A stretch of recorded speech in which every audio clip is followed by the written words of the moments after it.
Se pretende apoiar nosso canal e ajudar na geração contínua de conteúdo para você, é fácil. Basta visitar o link da lojinha na descrição sempre que precisar comprar algum produto. Com esse gesto simples, você estará oferecendo um apoio valioso. Nós precisamos viver o enfrentamento.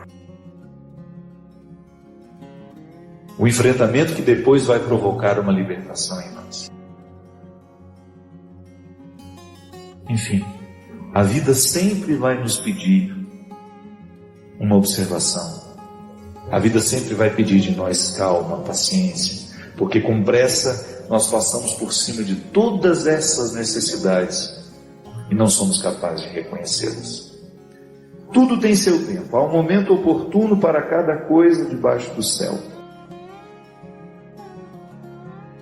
Tempo de nascer, tempo de morrer, tempo de plantar, tempo de arrancar o que foi plantado, tempo de matar, tempo de curar, tempo de destruir, tempo de construir, tempo de chorar, tempo de rir, de lamentar, de dançar, tempo de espalhar pedras e tempo de as ajuntar, tempo de abraçar e tempo de afastar-se dos abraços, tempo de procurar, tempo de perder, tempo de guardar, tempo de jogar fora, tempo de rasgar e tempo de costurar, tempo de calar e tempo de falar, tempo do amor, tempo do ódio, tempo da guerra, tempo da paz.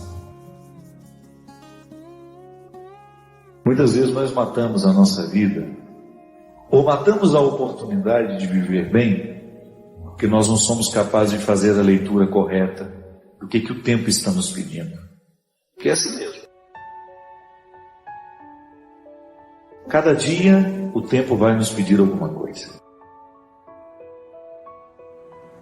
E é esse olhar atento que vai dando a gente essa condição, essa clareza de perceber o que de fato hoje grita pelo meu nome. O que de fato hoje chama por mim.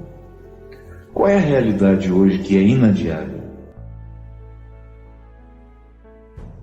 Minha gente, às vezes nós somos tão negligentes na percepção disso, que às vezes nós desperdiçamos um mês, um ano, 10, 20, colocando o nosso empenho numa realidade que nem era para aquele momento. E é por isso que é tão interessante a gente desenvolver a habilidade de dizer não e de dizer sim, que essa é uma habilidade que só a maturidade nos traz.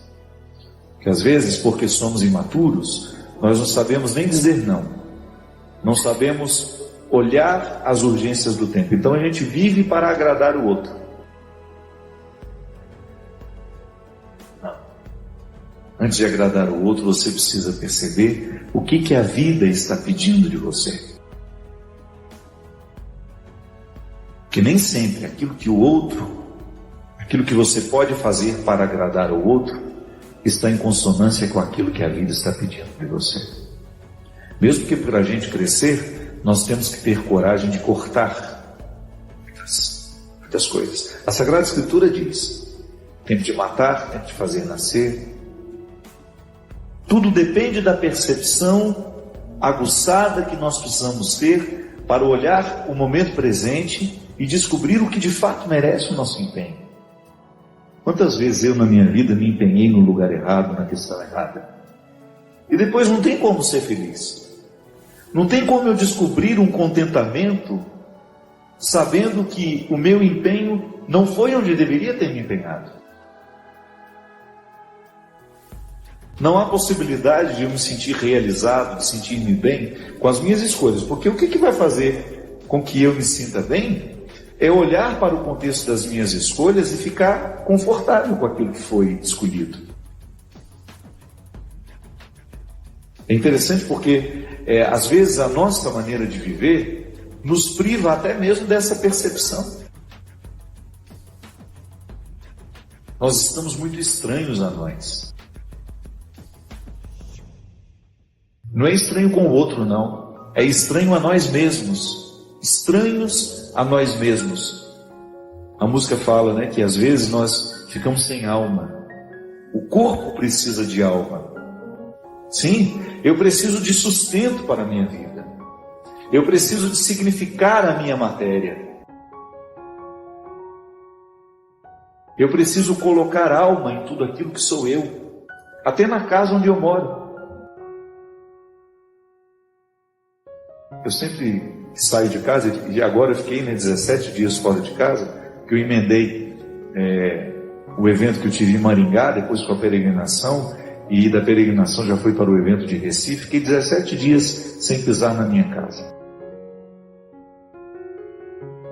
E a vida tem me ensinado que a casa não é um aglomerado de paredes.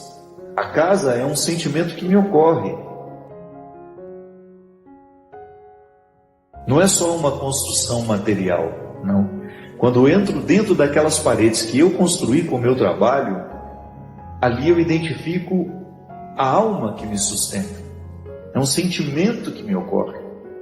Nós que voltamos da peregrinação agora, eu tenho certeza que todos experimentamos isso. Quando a gente abre a porta da casa, quando a gente entra, é um sentimento bom que nos ocorre. Isso é alma. É quando a matéria está plena de significados. É quando a gente começa a atribuir um significado que ultrapassa as paredes, os móveis, o telhado ou a laje, o jardim, o portão de entrada. É um sentimento que nos ocorre. E é interessante que a qualidade da nossa vida depende em estar intimamente ligada à nossa capacidade de depositar a alma nas coisas. Eu não estou falando dessa alma,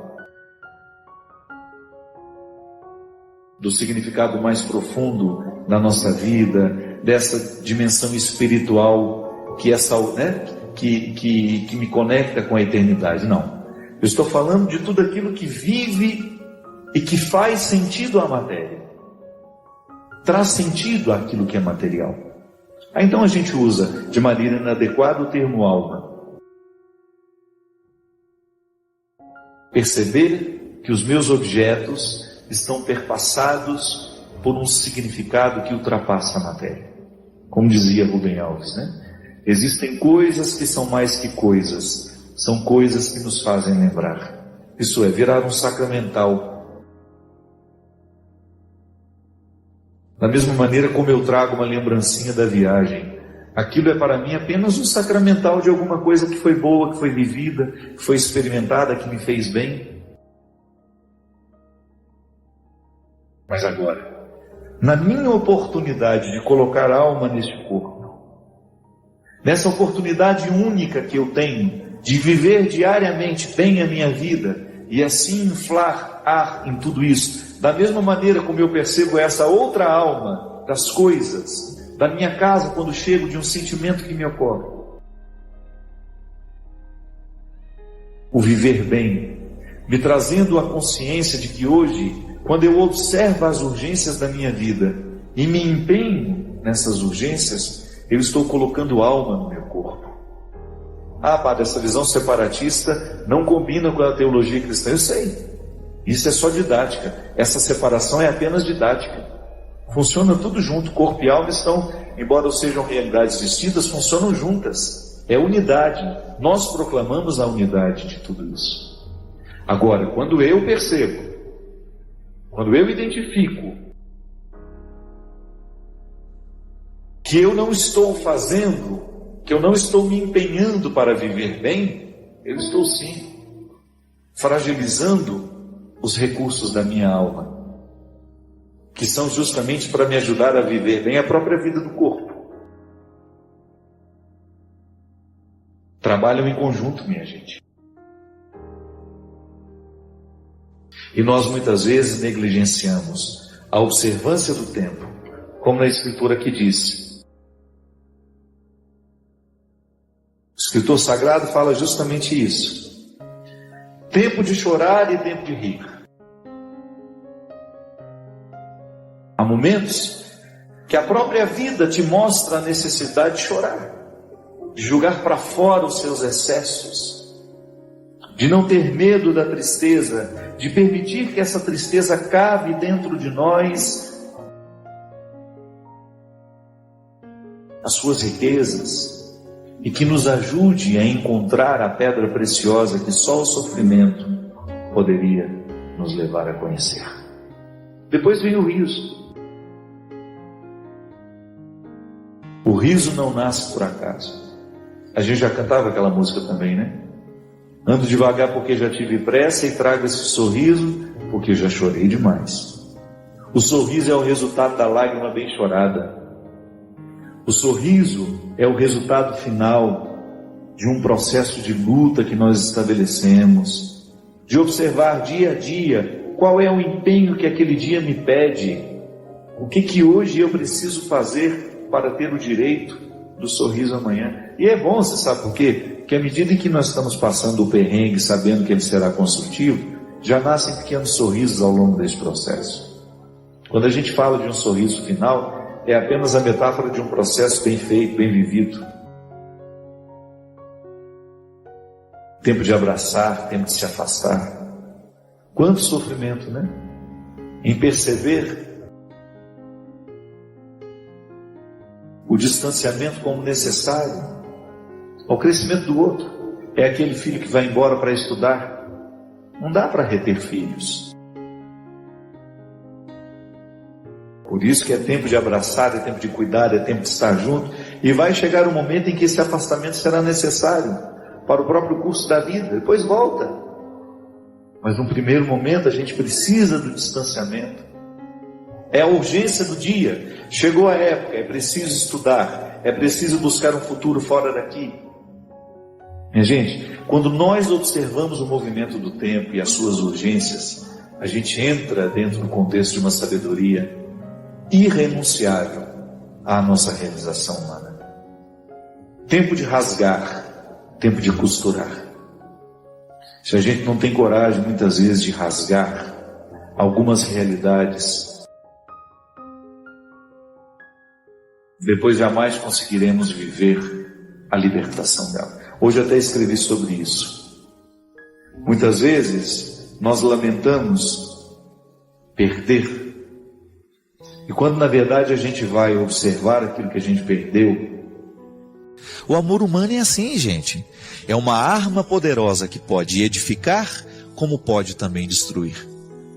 É por isso que nos casamentos existem pessoas que vivem experiências maravilhosas de serem edificadas porque se casaram. Se transformaram em pessoas maravilhosas.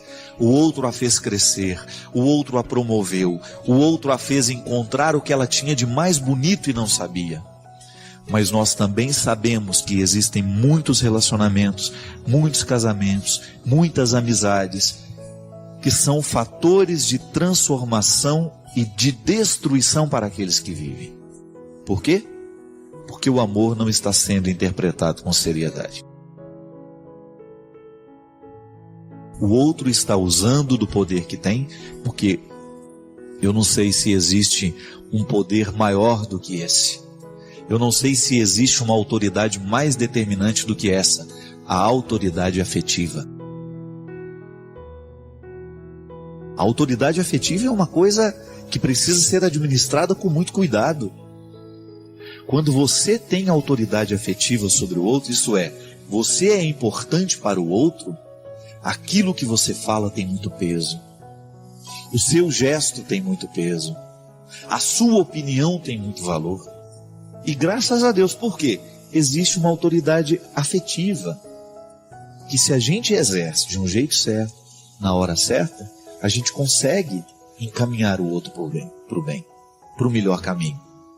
Por isso que o filho vai fazer questão de obedecer o que o pai propôs, se ele realmente tiver uma autoridade afetiva sobre o filho. O grande problema muitas vezes das nossas famílias é que a gente perdeu a autoridade afetiva. Outro começou a exercer. Como é que a gente mantém a autoridade afetiva? Amando, não tem outro jeito.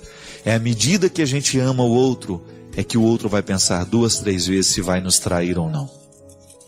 É à medida que a gente percebe que o outro está dando a vida por nós, que a gente vai pensar 2, 3 vezes antes de ofendê-lo, antes de machucá-lo, ou antes de dizer alguma coisa que a gente sabe que vai fazer mal para aquela pessoa. Não é fácil não, eu sei. Mas essa autoridade afetiva, ela nos salva. Ela nos orienta, ela nos encaminha. É você ouvir a palavra certa, da pessoa certa e na hora certa. Quem tem a autoridade afetiva sobre o outro precisa saber que tem essa regra. A hora de dizer, como vai dizer. Porque você sabe que aquilo que você vai dizer vai ter peso. Muitas vezes as pessoas são destruídas porque aquele que tinha autoridade afetiva, utilizando-se de objetivos pessoais e escusos, querendo tirar vantagem da autoridade que tinha sobre o outro, manipulou. Fez o que quis. Isso é muito perigoso. Volto a dizer, não era para isso que Jesus entrava na vida das pessoas. Jesus entrava na vida das pessoas porque queria transformá-las em pessoas melhores. E essa precisa ser a nossa postura no mundo, minha gente. Nós somos cristãos, vivemos a mesma missão. Se quisermos entrar na vida do outro, a gente tem que ter essa consciência. Eu quero entrar para tornar o outro melhor. Para torná-lo pior? Não. Essa é a mística do diabo, O diabo que gosta disso. O diabo é que faz questão de transformar as pessoas em pessoas piores. Mística não, Esta é a maldade dele. Não é nosso objetivo. E hoje eu tenho certeza que Deus quer entrar na sua vida, quer exercer autoridade aí no seu coração, só com esse único objetivo: fazer você ser uma pessoa melhor. Que você descubra um jeito interessante de ficar mais leve, de jogar fora um pouquinho dos pesos que lhe acorrentam, e se existe alguma autoridade afetiva sendo exercida em você, se você percebe que essa autoridade está lhe destruindo, tenha coragem de colocar essas cartas na mesa e definir o papel dessas pessoas. Porque se você não cuidar de você, é difícil que outras pessoas possam ajudar a cuidar. Cuidado tem que partir de nós. Hoje lembrando que é dos contrários que muitas coisas nascem. Coisas positivas, não é verdade? Dos nossos avessos, sempre gosto de dizer, presta bem no seu defeito, presta bem atenção no seu defeito, para você saber qual é a virtude que dele pode nascer. Que na verdade, nós vamos adquirindo muitos vícios, muitos defeitos ao longo da vida, que se a gente não cuida, a gente nunca vai fazer essa transposição. O defeito é muito natural na vida humana. É muito natural que a gente se perca nos nossos limites. Eu sou limitado, você é limitado, a indigência faz parte da nossa história. É meu estatuto, é seu estatuto sofrer de indigências. Mas quem disse que essas indigências precisam ser definitivas? Aliás, cada vez mais eu compreendo que o processo humano, o verdadeiro amadurecimento humano, é esse distanciamento que a gente vai fazendo do defeito para essa aproximação da virtude. Se a gente não cuida, a gente morre com os defeitos. Porque para transformar um defeito em virtude, a gente precisa ter, primeiro, a graça de Deus que nos auxilia e depois o esforço humano. Essa luta diária, cotidiana, de você ter coragem de olhar para aquilo que é você, para os seus limites, e você descobrir que você pode fazer essa transposição. E é tão nobre, minha gente. Eu gosto de compreender o processo de santidade assim. O santo é aquele homem, aquela mulher que soube cuidar bem dos defeitos. O defeito é como se fosse um cachorro bravo.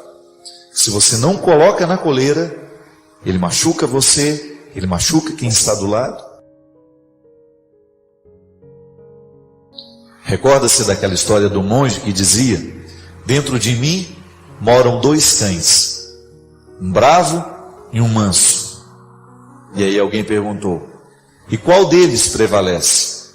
Qual deles é que tem mais força dentro de você? E o monge responde de maneira muito sábia: depende. Depende. Será mais forte aquele que eu alimentar.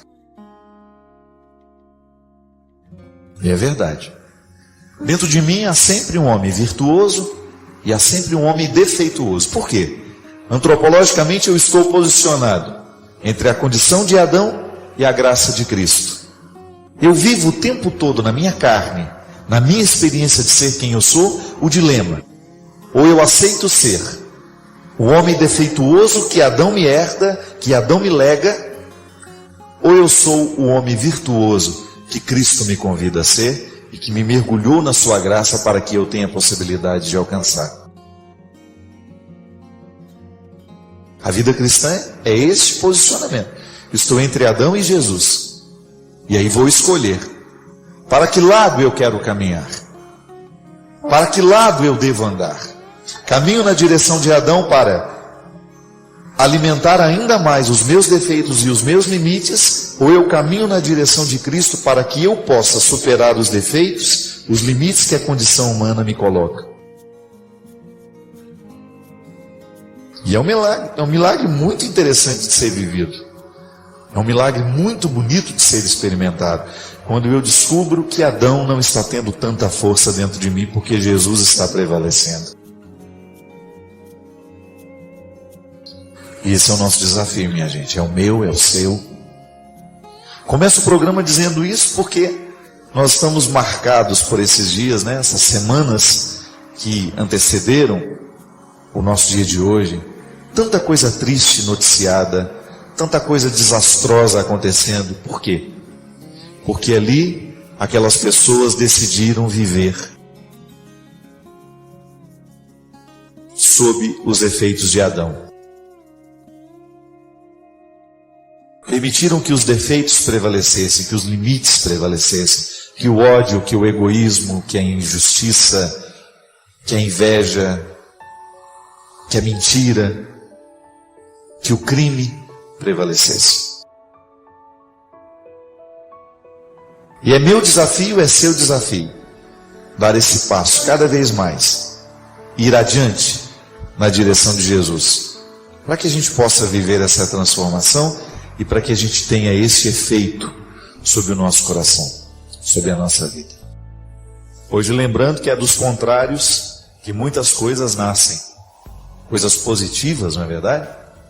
Dos nossos avessos, sempre gosto de dizer: presta bem no seu defeito, presta bem atenção no seu defeito, para você saber qual é a virtude que dele pode nascer. Que na verdade, nós vamos adquirindo muitos vícios, muitos defeitos ao longo da vida, que se a gente não cuida, a gente nunca vai fazer essa transposição. O defeito é muito natural na vida humana. É muito natural que a gente se perca nos nossos limites. Eu sou limitado, você é limitado, a indigência faz parte da nossa história. É meu estatuto, é seu estatuto sofrer de indigências. Mas quem disse que essas indigências precisam ser definitivas? Aliás, cada vez mais eu compreendo que o processo humano, o verdadeiro amadurecimento humano, é esse distanciamento que a gente vai fazendo do defeito para essa aproximação da virtude. Se a gente não cuida, a gente morre com os defeitos. Porque para transformar um defeito em virtude, a gente precisa ter, primeiro, a graça de Deus que nos auxilia e depois o esforço humano. Essa luta diária, cotidiana, de você ter coragem de olhar para aquilo que é você, para os seus limites, e você descobrir que você pode fazer essa transposição. E é tão nobre, minha gente. Eu gosto de compreender o processo de santidade assim. O santo é aquele homem, aquela mulher que soube cuidar bem dos defeitos. O defeito é como se fosse um cachorro bravo. Se você não coloca na coleira, ele machuca você, ele machuca quem está do lado. Recorda-se daquela história do monge que dizia: dentro de mim moram 2 cães, um bravo e um manso. E aí alguém perguntou: e qual deles prevalece? Qual deles é que tem mais força dentro de você? E o monge responde de maneira muito sábia: depende. Depende. Será mais forte aquele que eu alimentar. E é verdade. Dentro de mim há sempre um homem virtuoso e há sempre um homem defeituoso. Por quê? Antropologicamente eu estou posicionado entre a condição de Adão e a graça de Cristo. Eu vivo o tempo todo na minha carne, na minha experiência de ser quem eu sou, o dilema: ou eu aceito ser o homem defeituoso que Adão me herda, que Adão me lega, ou eu sou o homem virtuoso que Cristo me convida a ser e que me mergulhou na sua graça para que eu tenha a possibilidade de alcançar. A vida cristã é esse posicionamento. Estou entre Adão e Jesus. E aí vou escolher para que lado eu quero caminhar, para que lado eu devo andar. Caminho na direção de Adão para alimentar ainda mais os meus defeitos e os meus limites, ou eu caminho na direção de Cristo para que eu possa superar os defeitos, os limites que a condição humana me coloca. E é um milagre muito interessante de ser vivido. É um milagre muito bonito de ser experimentado, quando eu descubro que Adão não está tendo tanta força dentro de mim, porque Jesus está prevalecendo. E esse é o nosso desafio, minha gente. É o meu, é o seu. Começo o programa dizendo isso porque nós estamos marcados por esses dias, né? Essas semanas que antecederam o nosso dia de hoje. Tanta coisa triste noticiada, tanta coisa desastrosa acontecendo. Por quê? Porque ali aquelas pessoas decidiram viver sob os efeitos de Adão. Permitiram que os defeitos prevalecessem, que os limites prevalecessem, que o ódio, que o egoísmo, que a injustiça, que a inveja, que a mentira, que o crime prevalecesse. E é meu desafio, é seu desafio, dar esse passo cada vez mais, ir adiante na direção de Jesus, para que a gente possa viver essa transformação e para que a gente tenha esse efeito sobre o nosso coração, sobre a nossa vida. O amor humano é assim, gente. É uma arma poderosa que pode edificar, como pode também destruir. É por isso que nos casamentos existem pessoas que vivem experiências maravilhosas de serem edificadas porque se casaram. Se transformaram em pessoas maravilhosas. O outro a fez crescer, o outro a promoveu, o outro a fez encontrar o que ela tinha de mais bonito e não sabia. Mas nós também sabemos que existem muitos relacionamentos, muitos casamentos, muitas amizades, que são fatores de transformação e de destruição para aqueles que vivem. Por quê? Porque o amor não está sendo interpretado com seriedade. O outro está usando do poder que tem, porque eu não sei se existe um poder maior do que esse. Eu não sei se existe uma autoridade mais determinante do que essa, a autoridade afetiva. A autoridade afetiva é uma coisa que precisa ser administrada com muito cuidado. Quando você tem autoridade afetiva sobre o outro, isso é, você é importante para o outro, aquilo que você fala tem muito peso. O seu gesto tem muito peso. A sua opinião tem muito valor. E graças a Deus, por quê? Existe uma autoridade afetiva, que se a gente exerce de um jeito certo, na hora certa, a gente consegue encaminhar o outro para o bem, para o melhor caminho. Por isso que o filho vai fazer questão de obedecer o que o pai propôs, se ele realmente tiver uma autoridade afetiva sobre o filho. O grande problema muitas vezes das nossas famílias é que a gente perdeu a autoridade afetiva. Outro começou a exercer. Como é que a gente mantém a autoridade afetiva? Amando, não tem outro jeito. É à medida que a gente ama o outro, é que o outro vai pensar 2, 3 vezes se vai nos trair ou não. É à medida que a gente percebe que o outro está dando a vida por nós, que a gente vai pensar 2, 3 vezes antes de ofendê-lo, antes de machucá-lo, ou antes de dizer alguma coisa que a gente sabe que vai fazer mal para aquela pessoa. Não é fácil não, eu sei. Mas essa autoridade afetiva, ela nos salva. Ela nos orienta, ela nos encaminha. É você ouvir a palavra certa, da pessoa certa e na hora certa. Quem tem a autoridade afetiva sobre o outro precisa saber que tem essa regra. A hora de dizer, como vai dizer.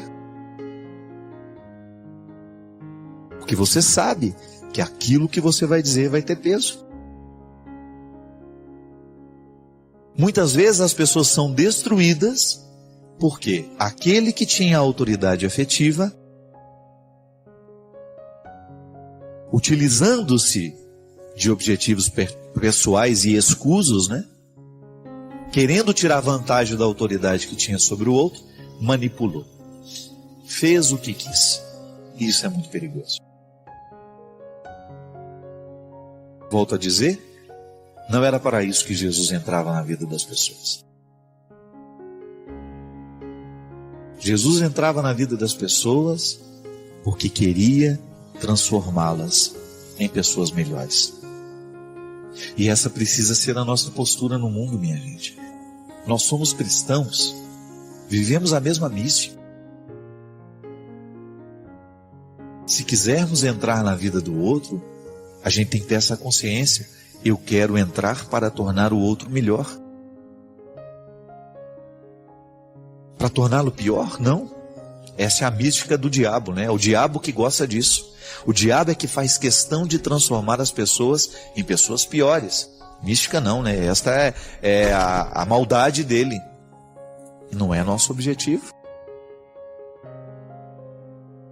E hoje eu tenho certeza que Deus quer entrar na sua vida, quer exercer autoridade aí no seu coração, só com esse único objetivo: fazer você ser uma pessoa melhor.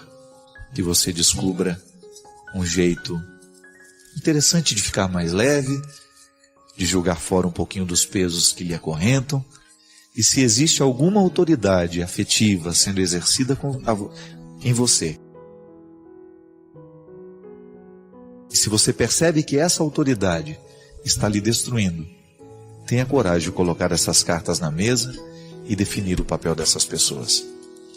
Porque se você não cuidar de você, é difícil que outras pessoas possam ajudar a cuidar. Cuidado tem que partir de nós. Hoje lembrando que é dos contrários que muitas coisas nascem. Coisas positivas, não é verdade?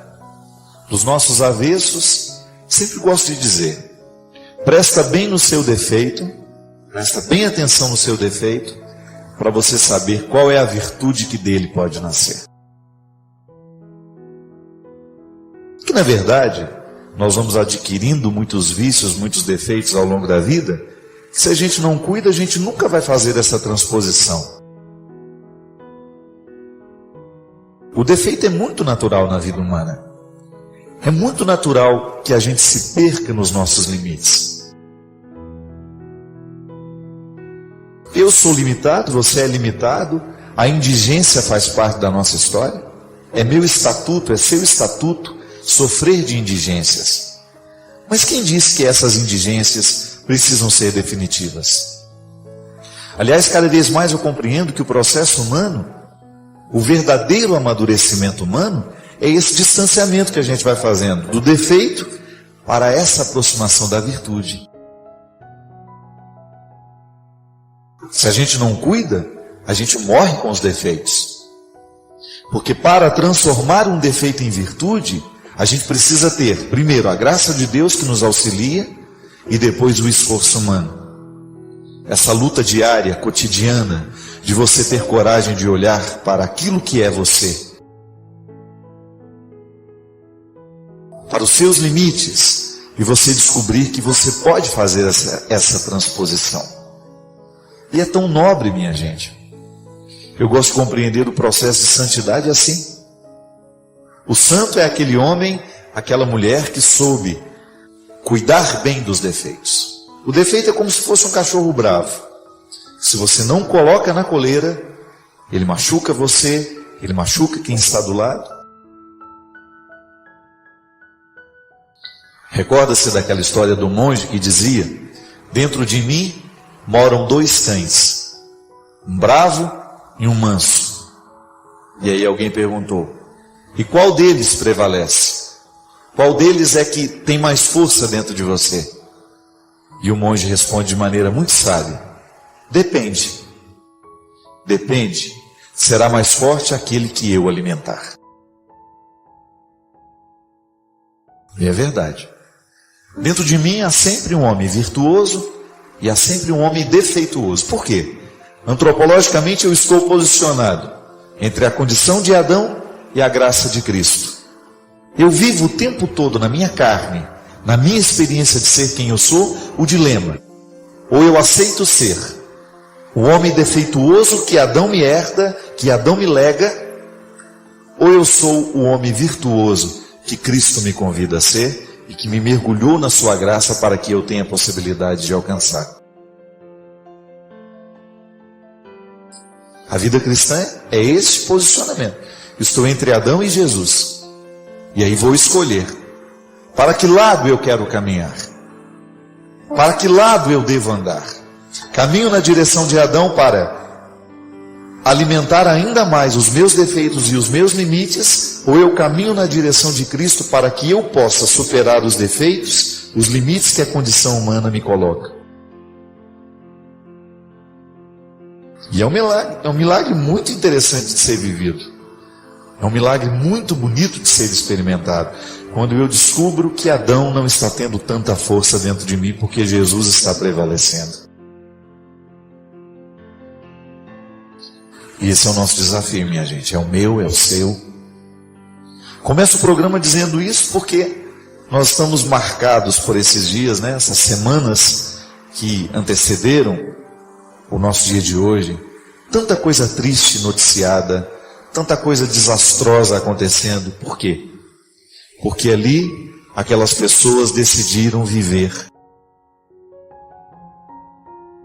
sob os efeitos de Adão. Permitiram que os defeitos prevalecessem, que os limites prevalecessem, que o ódio, que o egoísmo, que a injustiça, que a inveja, que a mentira, que o crime prevalecesse. E é meu desafio, é seu desafio, dar esse passo cada vez mais, ir adiante na direção de Jesus, para que a gente possa viver essa transformação e para que a gente tenha esse efeito sobre o nosso coração, sobre a nossa vida. Hoje lembrando que é dos contrários que muitas coisas nascem, coisas positivas, não é verdade? Dos nossos avessos, sempre gosto de dizer: presta bem no seu defeito, presta bem atenção no seu defeito, para você saber qual é a virtude que dele pode nascer. Que na verdade, nós vamos adquirindo muitos vícios, muitos defeitos ao longo da vida, que se a gente não cuida, a gente nunca vai fazer essa transposição. O defeito é muito natural na vida humana. É muito natural que a gente se perca nos nossos limites. Eu sou limitado, você é limitado, a indigência faz parte da nossa história. É meu estatuto, é seu estatuto sofrer de indigências. Mas quem disse que essas indigências precisam ser definitivas? Aliás, cada vez mais eu compreendo que o processo humano, o verdadeiro amadurecimento humano, é esse distanciamento que a gente vai fazendo do defeito para essa aproximação da virtude. Se a gente não cuida, a gente morre com os defeitos. Porque para transformar um defeito em virtude, a gente precisa ter, primeiro, a graça de Deus que nos auxilia e depois o esforço humano. Essa luta diária, cotidiana, de você ter coragem de olhar para aquilo que é você, para os seus limites, e você descobrir que você pode fazer essa transposição. E é tão nobre, minha gente. Eu gosto de compreender o processo de santidade assim. O santo é aquele homem, aquela mulher que soube cuidar bem dos defeitos. O defeito é como se fosse um cachorro bravo. Se você não coloca na coleira, ele machuca você, ele machuca quem está do lado. Recorda-se daquela história do monge que dizia: dentro de mim moram 2 cães, um bravo e um manso. E aí alguém perguntou: e qual deles prevalece? Qual deles é que tem mais força dentro de você? E o monge responde de maneira muito sábia: depende. Depende. Será mais forte aquele que eu alimentar. E é verdade. Dentro de mim há sempre um homem virtuoso e há sempre um homem defeituoso. Por quê? Antropologicamente eu estou posicionado entre a condição de Adão e a graça de Cristo. Eu vivo o tempo todo na minha carne, na minha experiência de ser quem eu sou, o dilema: ou eu aceito ser o homem defeituoso que Adão me herda, que Adão me lega, ou eu sou o homem virtuoso que Cristo me convida a ser e que me mergulhou na sua graça para que eu tenha a possibilidade de alcançar. A vida cristã é esse posicionamento. Estou entre Adão e Jesus. E aí vou escolher para que lado eu quero caminhar, para que lado eu devo andar. Caminho na direção de Adão para alimentar ainda mais os meus defeitos e os meus limites, ou eu caminho na direção de Cristo para que eu possa superar os defeitos, os limites que a condição humana me coloca. E é um milagre muito interessante de ser vivido. É um milagre muito bonito de ser experimentado, quando eu descubro que Adão não está tendo tanta força dentro de mim, porque Jesus está prevalecendo. E esse é o nosso desafio, minha gente. É o meu, é o seu. Começo o programa dizendo isso porque nós estamos marcados por esses dias, né? Essas semanas que antecederam o nosso dia de hoje. Tanta coisa triste noticiada, tanta coisa desastrosa acontecendo. Por quê? Porque ali aquelas pessoas decidiram viver sob os efeitos de Adão. Permitiram que os defeitos prevalecessem, que os limites prevalecessem, que o ódio, que o egoísmo, que a injustiça, que a inveja, que a mentira, que o crime prevalecesse. E é meu desafio, é seu desafio, dar esse passo cada vez mais, ir adiante na direção de Jesus, para que a gente possa viver essa transformação e para que a gente tenha esse efeito sobre o nosso coração, sobre a nossa vida. E é interessante porque isso, dentro de nós, na nossa experiência de autoconhecimento, é fundamental para a qualidade da vida. Uma pessoa é mais feliz, mais realizada. Eu não gosto muito do conceito de felicidade. Ele muitas vezes está associado a uma visão fútil, pobre. Pessoa feliz é aquela que não tem problemas, é aquela que tem uma vida maravilhosa, e a gente vê essa vida maravilhosa a partir do Instagram, das redes sociais, por aquilo que ela posta. Não, esqueça isso. Compreenda a felicidade como uma satisfação particular, íntima, que lhe dá o direito de deitar a cabeça no seu travesseiro toda noite e dormir sabendo que você foi quem você poderia ter sido. Até mesmo porque para você identificar o que você está vendo de fora, você precisa, num primeiro momento, enxergar a sua forma de ver o mundo. O mundo tem um filtro que eu coloco nos meus olhos. Então, toda vez que eu quiser interpretar uma grande realidade que está fora de mim, inevitavelmente eu sou jogado para dentro da minha história. É a oportunidade que eu vou ter de entrar nos quartos escuros dessa casa que eu sou. Eu gosto muito dessa metáfora. Eu sou uma casa. E há cômodos da minha história que o adulto nunca mais entrou.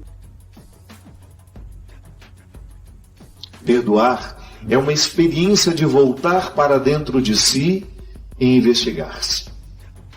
E também na psicologia, com a psicologia nós aprendemos que o inconsciente, este lugar que seria o HD das nossas memórias emocionais, ele não é conhecido por nós, não é facilmente acessível.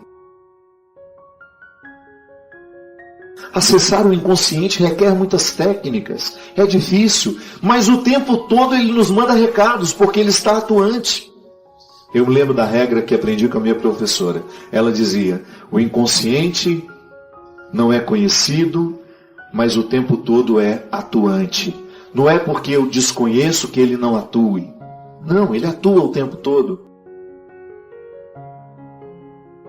E ele está, de alguma forma, determinando as emoções de hoje. Pode ser que eu, menino, com muitos medos, com muitas realidades que eu não perdoei, esteja dando ordem ao adulto que sou hoje. Quando nós somos crianças, o nosso mundo é muito pequeno. Ele é muito restrito. As nossas possibilidades emocionais se limitam às pessoas que nos cercam. Você ainda não tem a autonomia de sair de casa e dizer, vou fazer amigos. Ou vou procurar alguém que me olhe de uma maneira mais positiva. Vou sair desse contexto de tantos traumas e vou tentar construir soluções com outras pessoas. Não! Você não tem nem autonomia de sair da sua casa. Você não sabe nem abrir e fechar a porta. Você sofre de uma indigência ainda física, de muita dependência das pessoas que cuidam de você. Então é claro que na infância nós somos muito facilmente traumatizados com os acontecimentos. E vamos guardando isso dentro de nós. Nada pode nos escravizar. Muitas vezes o adulto de hoje não é capaz de tomar decisões favoráveis porque nós ainda temos algumas fases que não foram curadas. Muitas vezes o adulto de hoje não consegue viver o perdão e a reconciliação porque dentro de nós existem crianças que estão muito machucadas e feridas. E não é inteligente manter essas crianças dentro de nós. A criança que precisa ficar é aquela que lhe provoca sorrisos quando você se recorda de um fato da sua infância. A criança que precisa continuar viva dentro de nós é aquela que nos mantém esperançosos, com ar sempre de novidade nos olhos. É aquela criança que não conhece, que não tem muita facilidade de se envolver com aquilo que de fato não interessa. A criança tem um estado de pureza, ela só presta atenção no que de fato importa.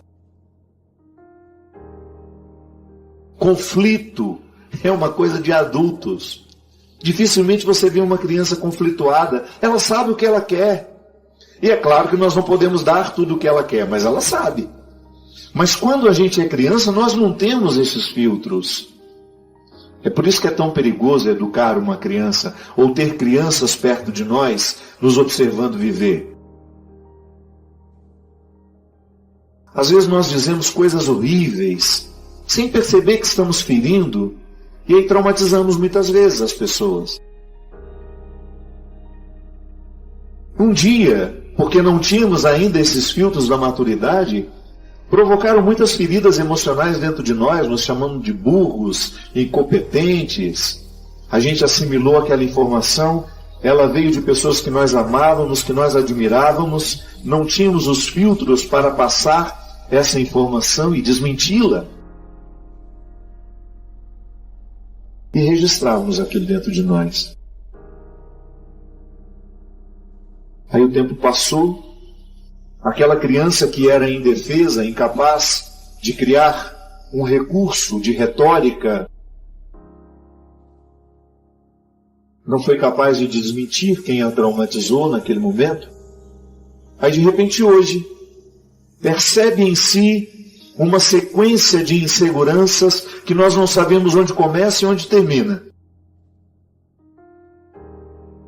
E a impossibilidade de ser quem eu posso ser hoje está numa parte da minha vida que não foi reconciliada, que não foi perdoada, num lixo emocional que eu não joguei fora, uma realidade que eu não soube metabolizar, internalizar, organizar, colocar no lugar.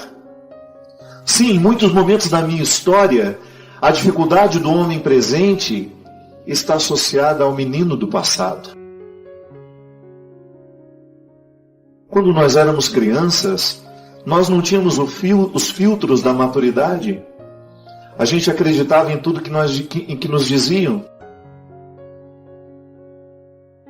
Hoje, se uma pessoa diz que você é burra, se você tiver maturidade, você vai arregimentar tudo aquilo que você sabe da sua inteligência, e a fala do outro é apenas uma opinião, que pode lhe determinar a medida da sua imaturidade, à medida em que você for imaturo. Mas se você tiver uma maturidade, se você sabe que você é inteligente, que você tem competências, a acusação do outro vai soar apenas, pode até lhe magoar, lhe deixar chateado, mas não é determinante. Você tem um filtro por onde essa fala passa e não demora muito em você. Sim, se todos nós tivéssemos a oportunidade de pegar esse microfone hoje e dar o nosso testemunho, certamente nós teríamos aqui inúmeras falas, revelando lembranças que são doídas, situações que não couberam dentro de nós. Eu preciso de um terapeuta para poder conhecer essas fases que em mim precisam ser perdoadas? Pode ser que sim. Mas não deixe tudo nas mãos do terapeuta. Seja também o seu próprio terapeuta. Viva de forma terapêutica. Eu tenho tido muito cuidado de fazer com que as minhas amizades sejam terapêuticas. Sim, eu quero ter pessoas que me ajudem a chegar à minha verdade. Eu não quero ter pessoas que me alienem ainda mais do que eu já sou. Eu quero ter pessoas ao meu lado que me façam ter coragem de olhar que para mim é o mais vergonhoso. Eu tenho que ter pessoas que me ajudam a me reconciliar com os meus fracassos, a ter uma lida mais saudável com essas idades da vida que tantas vezes me impedem de viver o perdão, de viver a reconciliação e de achar a nova versão que eu posso ter de mim. A experiência do perdão, ela é muito difícil por isso. Só é possível perdoar quando há a autoridade do conhecimento.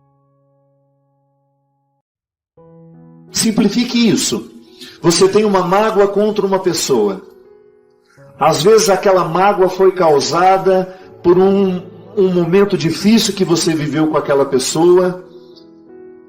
E você estava tão refém de si mesmo que você foi incapaz de perceber que aquela pessoa não teve a intenção, ou se ela aparentemente estava mal intencionada, não era inteligente da sua parte guardar aquela ofensa, guardar aquele rancor, porque você estava naquele momento, ao guardar aquela mágoa, escolhendo a pior parte da vida.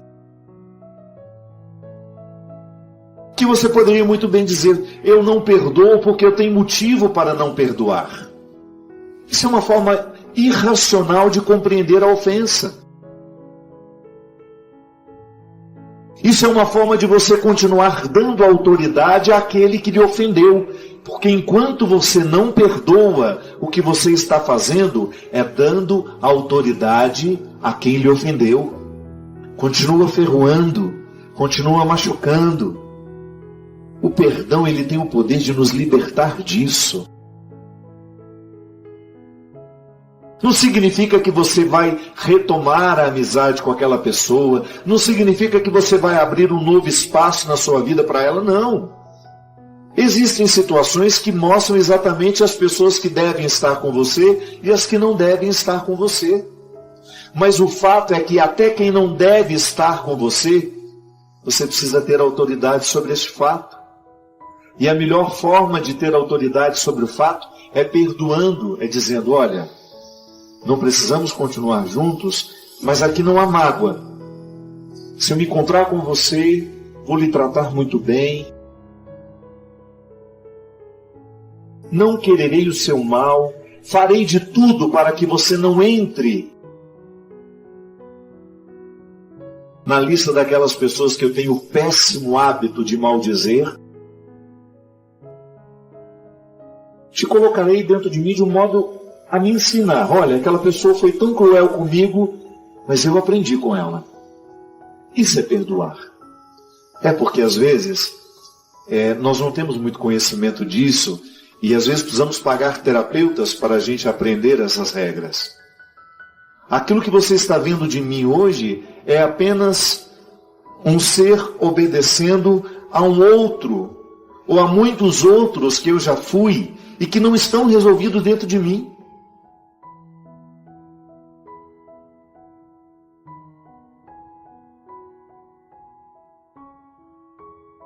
E é interessante porque isso, dentro de nós, na nossa experiência de autoconhecimento, é fundamental para a qualidade da vida.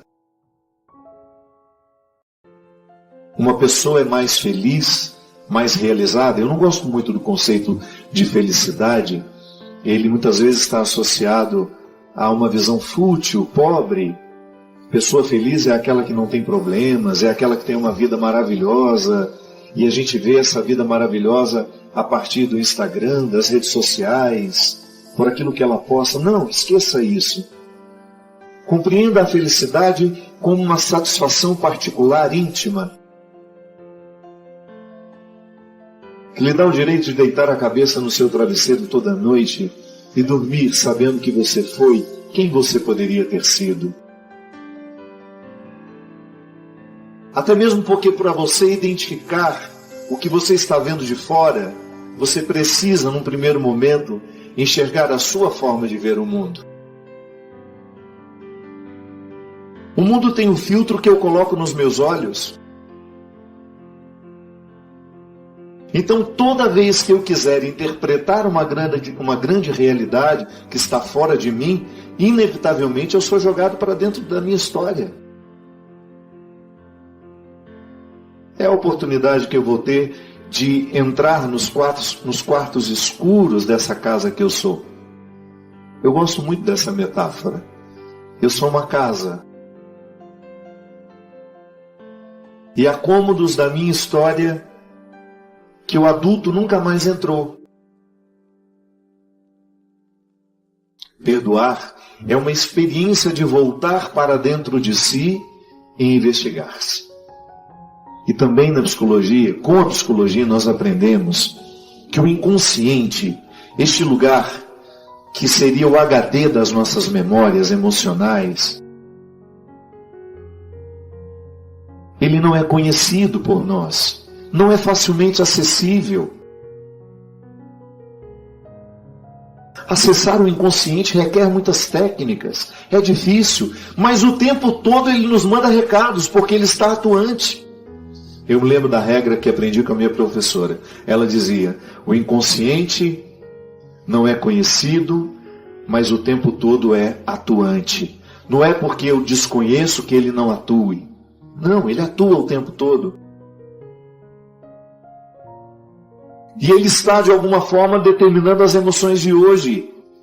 Pode ser que eu, menino, com muitos medos, com muitas realidades que eu não perdoei, esteja dando ordem ao adulto que sou hoje.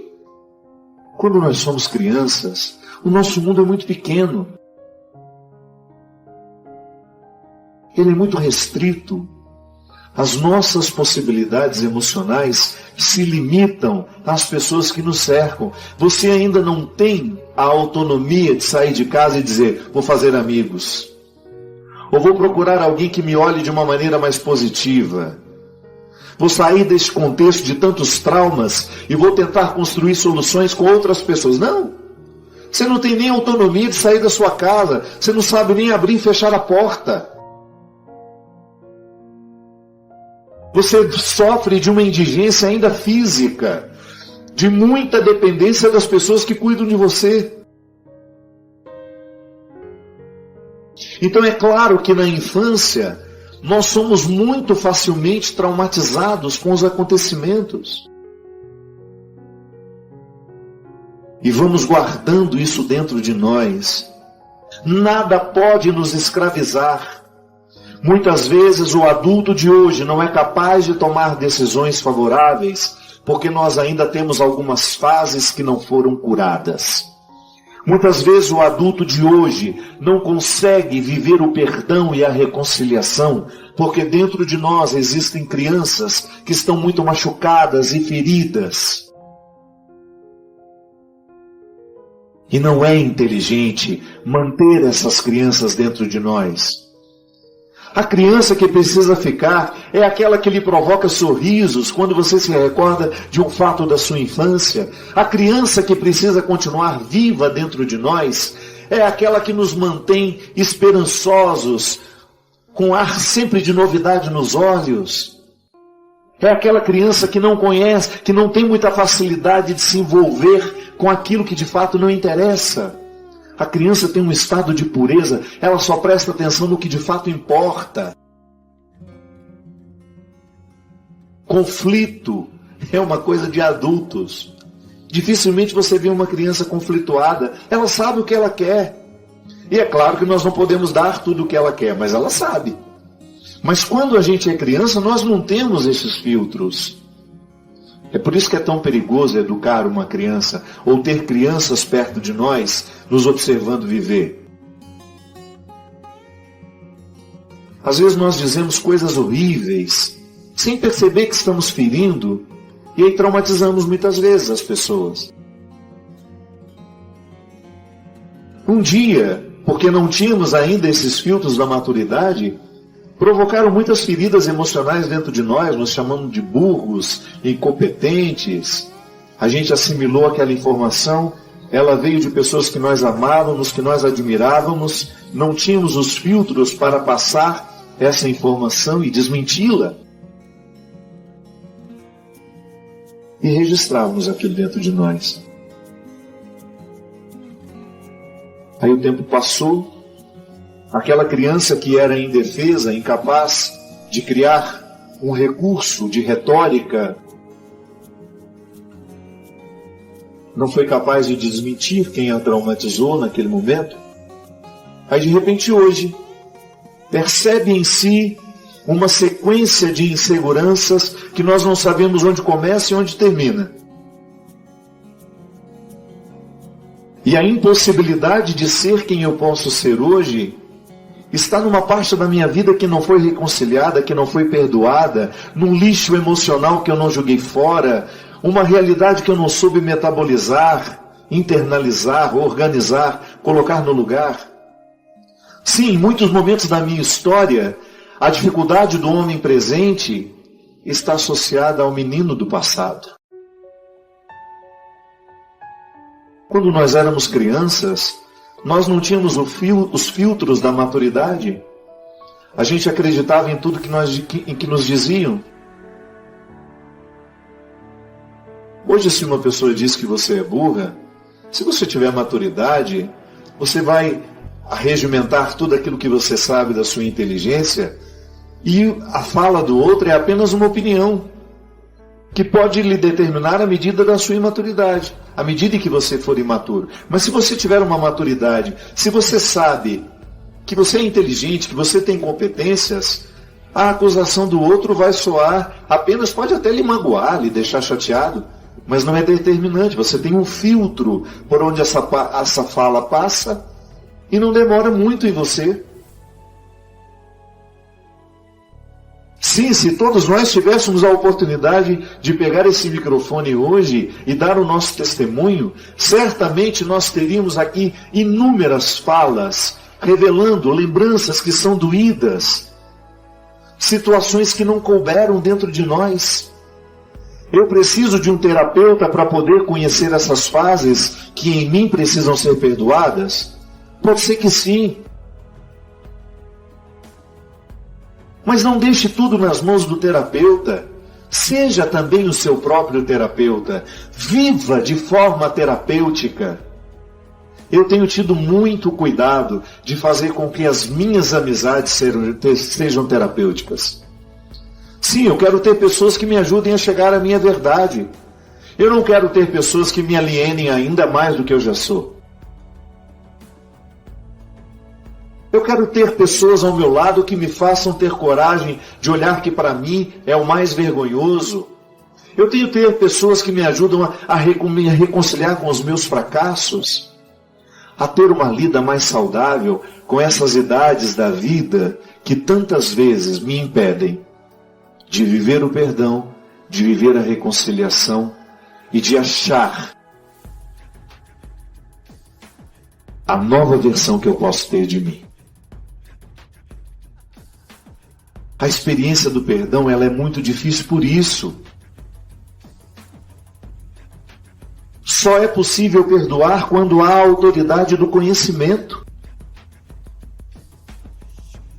Simplifique isso. Você tem uma mágoa contra uma pessoa. Às vezes aquela mágoa foi causada por um momento difícil que você viveu com aquela pessoa.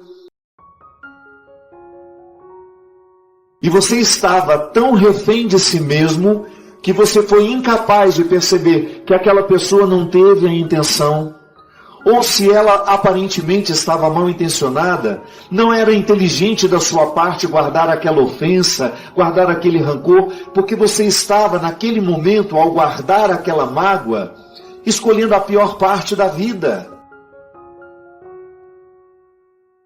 Que você poderia muito bem dizer, eu não perdoo porque eu tenho motivo para não perdoar. Isso é uma forma irracional de compreender a ofensa. Isso é uma forma de você continuar dando autoridade àquele que lhe ofendeu. Porque enquanto você não perdoa, o que você está fazendo é dando autoridade a quem lhe ofendeu. Continua ferroando, continua machucando. O perdão, ele tem o poder de nos libertar disso. Não significa que você vai retomar a amizade com aquela pessoa. Não significa que você vai abrir um novo espaço na sua vida para ela, não. Existem situações que mostram exatamente as pessoas que devem estar com você e as que não devem estar com você. Mas o fato é que até quem não deve estar com você, você precisa ter autoridade sobre este fato. E a melhor forma de ter autoridade sobre o fato é perdoando, é dizendo, olha, não precisamos continuar juntos, mas aqui não há mágoa. Se eu me encontrar com você, vou lhe tratar muito bem. Não quererei o seu mal, farei de tudo para que você não entre na lista daquelas pessoas que eu tenho o péssimo hábito de maldizer. Te colocarei dentro de mim de um modo a me ensinar. Olha, aquela pessoa foi tão cruel comigo, mas eu aprendi com ela. Isso é perdoar. É porque às vezes nós não temos muito conhecimento disso e às vezes precisamos pagar terapeutas para a gente aprender essas regras. Aquilo que você está vendo de mim hoje é apenas um ser obedecendo a um outro, ou a muitos outros que eu já fui e que não estão resolvidos dentro de mim. Padre Fábio, eu tenho pensado muito ultimamente sobre como devemos analisar o que as pessoas pensam sobre nós. Será que nós devemos mesmo nos preocupar com o que dizem sobre a nossa pessoa? Às vezes eles nem nos conhecem, não sabem quem somos e nos julgam de maneira errada. Tenho na minha cabeça uma ideia de caráter aí que penso ser, seguir, porém muitas vezes, talvez por minha aparência, pelo meu jeito de vestir e até mesmo de andar, criam um juízo sobre mim. Devemos realmente tentar mostrar para as pessoas quem somos ou elas devem enxergar a nossa essência? Eu acho que as duas coisas. A gente precisa qualificar o nosso jeito de ser. Isso é importante. Mas quando eu preciso qualificar o meu jeito de ser, isso é, preciso aprimorar o meu jeito de ser, eu tenho que criar mais transparência. As pessoas precisam me perceber com mais facilidade. Eu acho que esse é um esforço humano. Tem gente que não faz esforço para isso, né? Tranca aquela cara, né? Eu até brinco, né? No show Piano e Voz a gente falava muito isso. Tem gente que parece um bulldog. Você já viu um bulldog feliz? É a mesma cara quando está bravo, não tem diferença. Tem gente que não tem facilidade de ser transparente. Então a gente não sabe o que está sentindo, se está gostando, se não está. Você fica até meio inseguro, né? Tem gente que só sente para dentro e às vezes não sabe trazer para fora. Eu acredito que fazer o esforço para a gente vir para fora, para o outro ter mais acesso a nós, é um esforço que a gente precisa fazer. Agora, o meu esforço de me trazer para fora não é para o outro saber, não. O meu primeiro objetivo é para eu dar qualidade àquilo que eu sou. Eu preciso ser com qualidade. O que o outro consegue saber sobre mim, o que o outro consegue intuir sobre mim, eu não tenho controle sobre isso. Agora, o que eu não posso permitir é que isso crie uma ansiedade. De repente eu começo a viver pensando no que os outros estão pensando. E geralmente as pessoas mais imaturas e inseguras são aquelas que vivem querendo saber o que os outros acham dela. Diferente daquela que está mais centrada e mais preocupada em fazer valer o que ela é. Porque, minha gente, se nós formos parar no que os outros acham de nós, é difícil. Não se preocupe tanto com o que acham de você, porque geralmente quem acha não achou nem sabe ver a beleza dos avessos que nem sempre você mostra. Não é assim?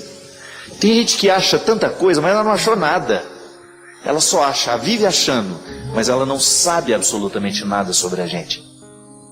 Porque não teve o trabalho de vir conhecer o que eu sou. Porque dá trabalho conhecer quem a gente é. Muitas vezes nem passou perto de mim, nem passou perto de você, já criou uma opinião a seu respeito e ficou por isso mesmo. E o problema é quando ela sai falando, né? Quando acha que você é isso e começa a falar aquilo de você, e de repente tem um monte de gente achando que você era aquilo, quando na verdade você não é nada daquilo. Eu sempre tenho um cuidado muito grande ao dizer que uma pessoa é antipática.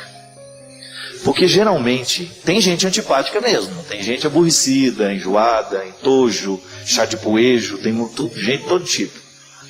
Mas tem gente que você precisa identificar bem, que às vezes aquilo que você acha que é antipatia é timidez. Quantas vezes você já experimentou isso? Uma pessoa achou que você era antipática. Você não era antipática, você só era tímida.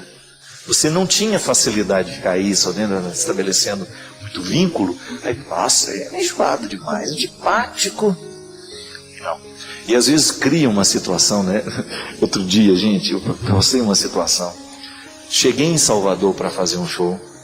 E eu vi que o organizador estava todo tenso, assim, preocupado, e muito Ele falou, padre, o senhor precisa jantar, onde é que o senhor... Eu falei, não, gente, come aqui mesmo no aeroporto, daqui eu vou comer um grelhadinho, uma coisa mais leve, e a gente já vai direto pro show. E eu vi que aquela tensão toda dele foi passando. Foi passando, e ele foi ficando mais à vontade comigo, aí ele começou a rir. Ele falou, padre, eu estava com tanto medo de receber o senhor.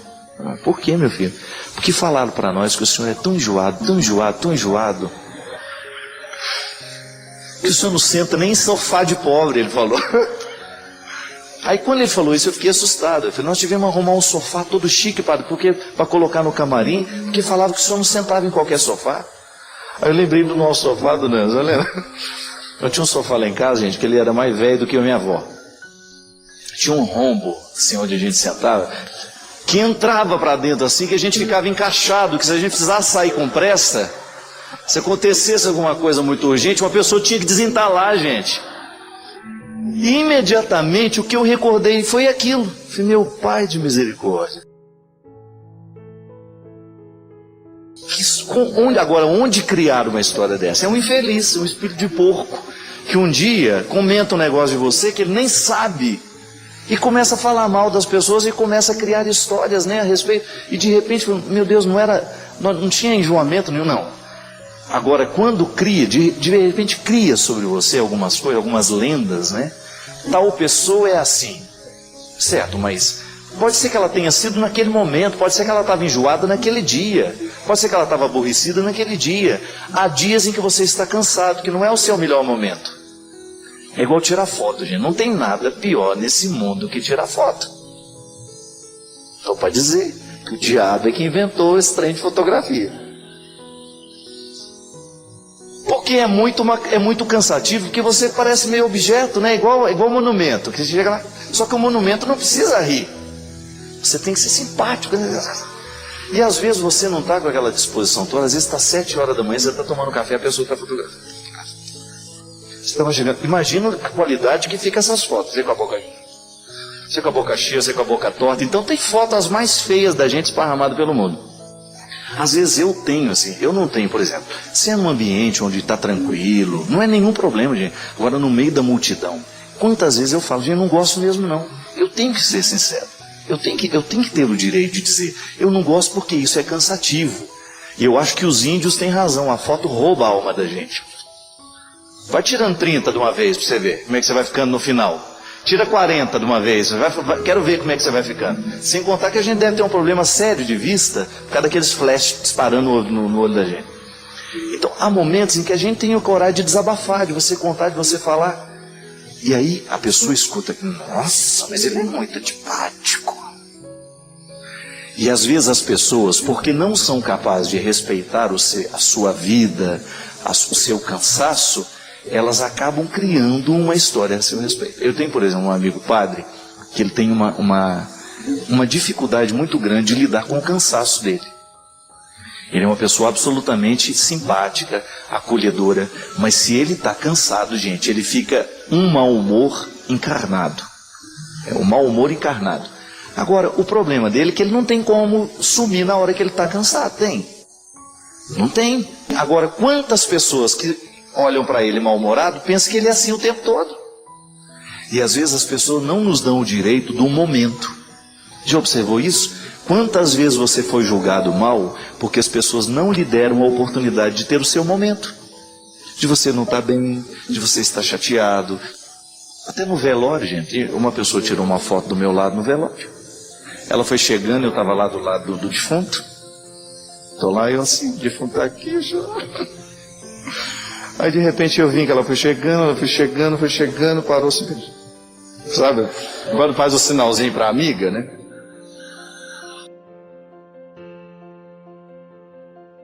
Aí ela fingiu que estava olhando para o defunto também. E eu percebi a situação. Aí eu pensei, eu não vou deixar ela tirar essa foto, eu vou atrapalhar essa foto agora. Aí eu segurei assim bem perto do caixão e eu vi que ela baixava também. Eu falei, eu vou prejudicar essa foto, porque isso não é justo, né? E pior que me deu vontade de rir, quando eu percebi que eu estava fazendo aquilo, né? Agora eu te pergunto, você está do lado do defunto amigo, querido seu, mesmo que não seja um familiar, né? Você está ali naquele... Não é momento disso, não é verdade? Você não acha que a sensibilidade tem que ser do outro? Às vezes, gente, o pior dessa vida é quando você precisa pedir aquilo que o outro deveria perceber.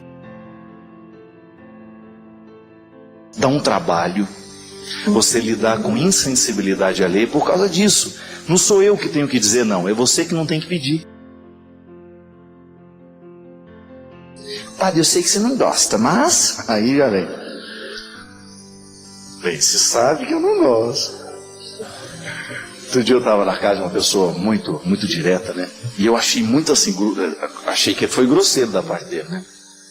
Estava eu conversando com ele, aí de repente chegou um cara e virou assim, eu não gosto de interromper, mas... Aí ele virou assim, pois é, não gosto de interromper, mas interrompeu, que coisa chata, não é? Aí eu fiquei assustado com aquela sinceridade dele. Mas ele não é assim, mas naquela hora ele se irritou de um jeito, pronto, aquela pessoa nunca mais vai gostar dele, vai sair falando mal. E às vezes é assim, Porque a vida é ingrata às vezes você não tem condição de ser o melhor. Às vezes eu quero ser um ser humano melhor, mas às vezes a situação não me permite. Às vezes você está apressado, às vezes você está correndo. Então, essa coisa de a gente ser vítima do pouquinho que o outro enxergou da gente, é um desafio de toda hora. Agora eu fico pensando, gente, que a nossa vida, a gente precisa ter mais maturidade para a gente estabelecer relações. O outro não tem que ser o que eu quero que ele seja. Primeiro ponto. Você não tem obrigação de ser o que o outro quer que você seja. Isso não é amor, isso não é respeito. Tanto é que uma das coisas mais bonitas que eu acho nos meus amigos são aqueles amigos que sabem respeitar o momento que você é do povo. Eu tenho amigos que às vezes me encontram todo dia e na hora que eu estou no meio da multidão da Canção Nova, ele fica lá. Não é para isso. O amigo de verdade é aquele que sabe identificar que naquele momento você não tem condições de ser para ele. E que você tem todo o tempo do mundo para ser para ele. Às vezes você é assim, não é verdade? Você como família, você de repente tem um compromisso que você precisa se doar inteiro. Os seus, aqueles que estão do seu lado, são os primeiros a respeitarem o seu momento. Então, muitas vezes a gente é analisado por um momento só. E não pode. A gente não tem o direito de analisar o outro só a partir de um momento. Outro dia eu estava falando isso com a minha mãe. Ela falou assim, aquela pessoa que você quer... Eu falei, mãe, cuidado. A senhora escuta uma coisa que pode não ser verdadeiro e daqui a pouco só está acreditando nisso também. Ela falou, é verdade. Porque a minha mãe, eu acho bonitinho nela isso, né? Às vezes ela fala no ímpeto e depois, se você corrige, ela fala, não é verdade. Eu não sei se isso é verdade. Eu não sei se essa pessoa é assim. Eu falei, mãe, a gente não tem o direito de escutar alguma coisa e já sair dizendo. Não. Porque pode ser que aquilo que chegou a mim, do outro, foi só o fruto de um momento. Não. Ele não é desagradável, ele não é antipático. O que chegou a mim foi um fruto do momento. E eu não tenho o direito de analisar ninguém, mas absolutamente ninguém, a partir de um momento. Eu desejo que você, nas suas lutas, você tenha sempre o direito e a possibilidade de retirar os seus excessos, para você ver diante dos seus olhos a sua verdade fundamental. Sem exageros, só você. E a partir disso, você reencontrar o caminho da vida. É renovar as esperanças na vida e o mais importante, acreditar em você de novo. Sofreu muito nesse período? Chorou muito? Foi limpeza da alma. Ficou com raiva das pessoas? Foi para perdoá-las um dia. Sentiu-se só por diversas vezes? É porque fechaste a porta até para os anjos. Acreditou que tudo estava perdido? Era o início da tua melhora. Pois é, agora é hora de reiniciar, de pensar na luz, de encontrar prazer nas coisas simples de novo. Que tal um corte de cabelo arrojado, diferente? Um novo curso? Ou aquele velho desejo de aprender a pintar, desenhar, dominar o computador, ou qualquer outra coisa? Olha, quanto desafio! Olha quanta coisa nova nesse mundo de meu Deus te esperando. Tá te sentindo sozinho? Besteira?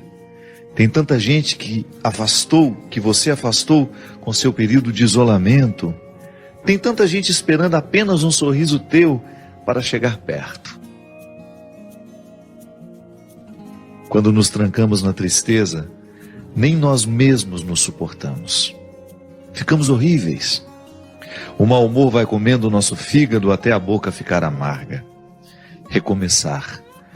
Hoje é um bom dia para começar novos desafios. Onde você quer chegar? Ir alto? Sonhe alto. Queira o melhor do melhor. Queira coisas boas para a vida.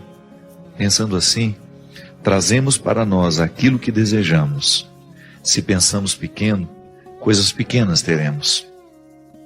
Já se desejamos fortemente o melhor e principalmente lutarmos pelo melhor, o melhor vai se instalar na nossa vida.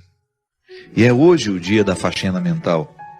Joga fora tudo que te prende ao passado, ao mundinho de coisas tristes, fotos, peças de roupa, papel de bala, ingressos de cinema, bilhetes de viagens e toda aquela tranqueira que guardamos quando nos julgamos apaixonados. Jogue tudo fora, mas principalmente esvazie seu coração. Fique pronto para a vida, para encontrar de novo o amor. Lembre-se, somos apaixonáveis. Somos sempre capazes de amar e ser amados. Amar muitas vezes, muitas pessoas. Afinal de contas, nós somos o amor. Porque sou do tamanho daquilo que vejo, e não do tamanho da minha altura.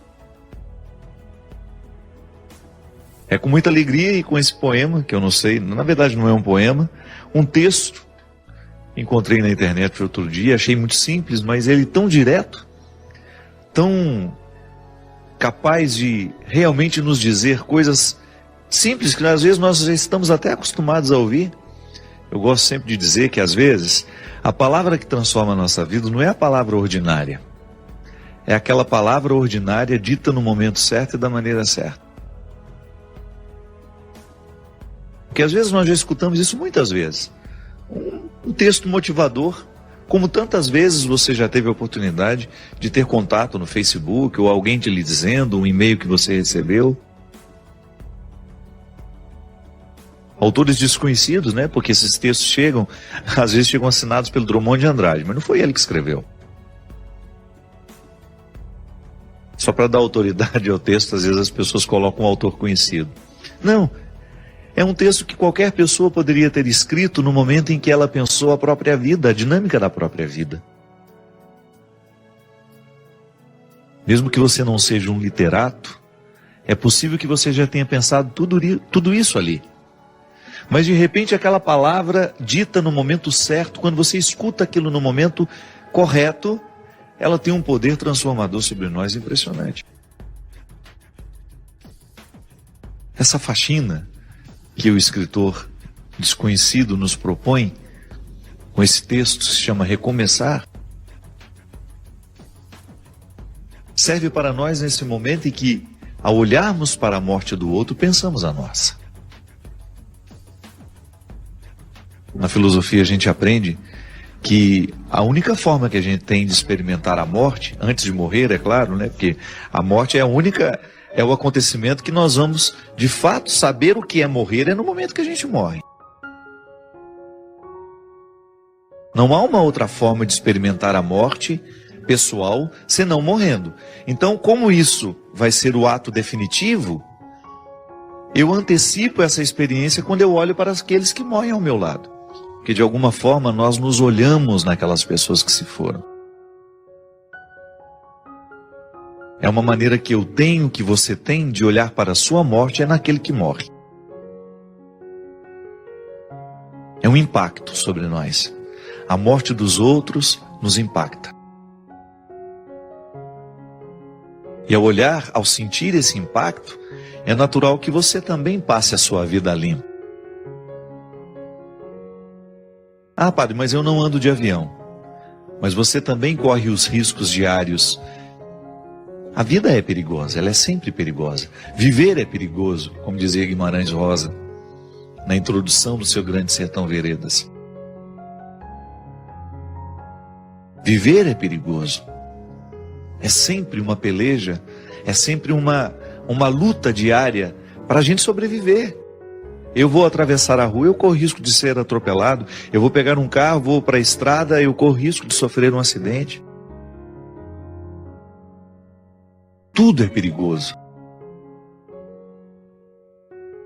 Mas eu não falo desse perigo que você... Não é para virar uma neurose em nós isso. A gente precisa viver com a boa fé, né? A primeira experiência de fé que nós fazemos é essa, é a natural. Não é uma experiência sobrenatural. Eu confio no outro. Eu confio no motorista do ônibus, eu confio no motorista do metrô, eu confio no piloto do avião. Eu confio no padeiro, não é? Porque Em nenhum momento você vai comprar um pão desconfiando que ele colocou um veneno no pão, que ele envenenou aquela massa e que ele quer matar todo mundo naquele dia. Nós confiamos nas pessoas. Você abre um pote de doce, você come, não passa pela sua cabeça a possibilidade daquele doce estar envenenado. Faz parte da boa fé.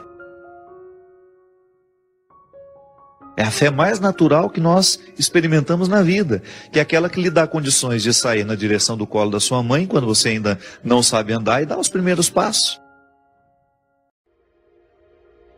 Essa fé que nos encaminha e que nos faz viver a vida sem neurose.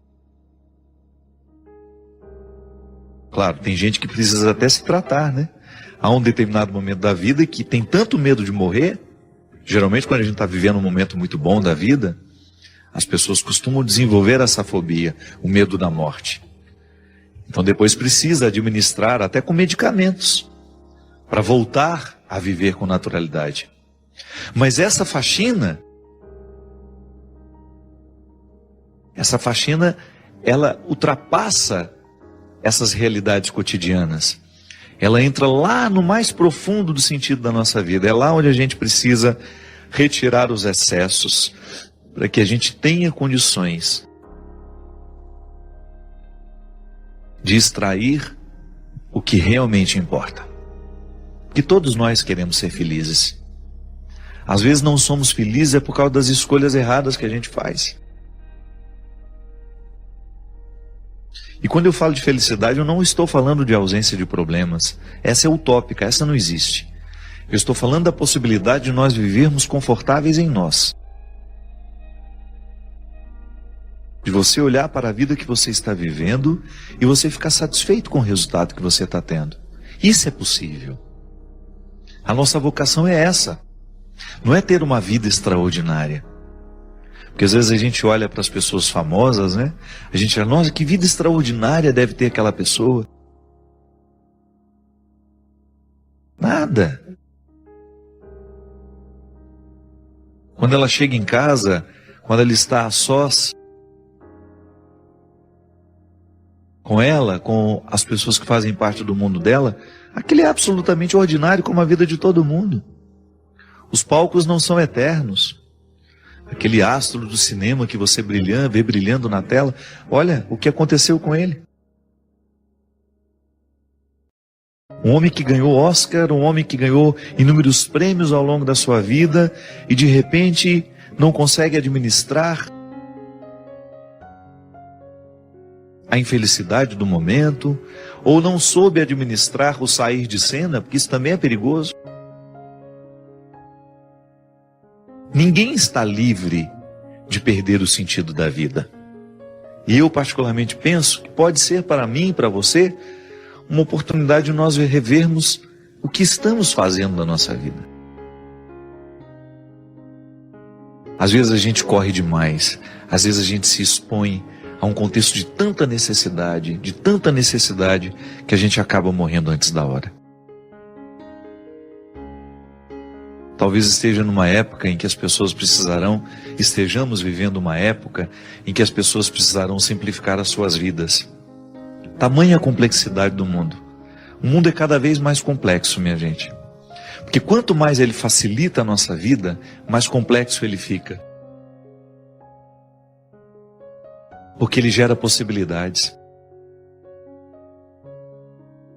Um mundo que oferece muitas possibilidades ao ser humano de deslocamento, possibilidades de conhecimento, de entretenimento, ele vai ficando cada vez mais complexo. Não é um mundo simples que nós tínhamos há 100 anos atrás, onde você tinha para fazer uma viagem para chegar na Europa, você levava 10, 12 dias de navio. Hoje não, 8 horas de avião você está lá. Você pousa em Portugal. Essas facilidades complexificam a nossa vida. Que quanto mais a gente pode, mais complexo a gente fica. E quando somos muito complexos, A gente se perde no contexto das escolhas, a gente tem dificuldade de encontrar o que é essencial. Porque aquele que pode muito, ele corre o sério risco de não escolher o que ele realmente precisa. Porque entre aquilo que a gente pode e entre aquilo que a gente realmente precisa, há uma distância muito grande. E só a sabedoria nos faz reconhecer, no meio de tudo isso que eu posso, o que realmente preciso.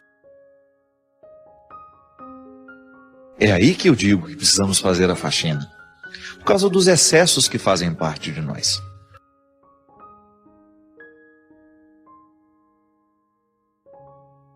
Em cada reflexão, buscamos não apenas fortalecer a fé, mas também nos reconectar ao amor transformador de Jesus. Ao se inscrever, você está convidado a compartilhar nos comentários como o amor divino tem tocado sua vida. Juntos, celebramos a presença de Jesus em nossa jornada espiritual.